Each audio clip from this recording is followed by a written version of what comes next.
Hi, I'm Gregg with Guerrilla Fitness. Today we're going to coach the squat, more specifically the low bar back squat.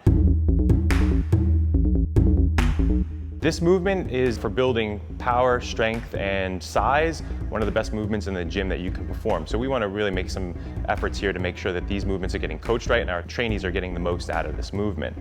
Today Sean's going to work with us and we're going to have him start off with a basic air squat. We're going to look for 4 things in this basic air squat, and the first being a nice tight lumbar spine. Second, we want to make sure the feet are planted well into the floor, heels driven firmly into the floor. Third, we want to make sure that knees are tracking over toes, and we also want to look for a good and solid depth here. The first thing I'm going to ask Sean to do is get his feet in a position where his heels are right under his shoulders and his toes are pointed out about 30 degrees.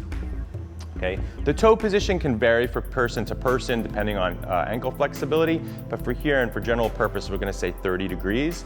From this starting position, we're going to have Sean squat, and what I want him to do is send his hips back and down in order to get to the position we want. So we'll have Sean start with a squat here. Once you get down there, stay there. Once we're in this squat position, what I want him to do is take his elbows, stick them into his knees, and press out. From here, what we want is your knees tracking over the toes, and you'll see what that does over time through this little bit of a warm-up process is loosen Sean up so that he can drop nice and strong into that bottom position of the squat. The other thing you'll also notice is a nice tight and flat back, and you'll notice the back is slightly inclined forward at about 45 degrees. His gaze is nice and neutral towards the floor in front of him, which keeps a nice and neutral spine, right? We want to prohibit from staring up at the ceiling. You'll also notice that his feet are planted nice and firmly into the floor. You'll also notice in this bottom position that Sean is in a nice low squat where the hip crease is below his kneecap. So I'd ask him to kind of sink a little bit lower here for me. Right? And that's what we're going to always look for and accept nothing less in this squat, whether it's unloaded or loaded. People oftentimes getting a lot of weight on their back and all of a sudden the squats don't get low enough. So we will accept nothing less in this position. From here, we want him to drive up and out of the squat. Now, before I ask Sean to do so, what I want him to focus on is a hip drive. And the hip drive is going to come from this position here at the lower back.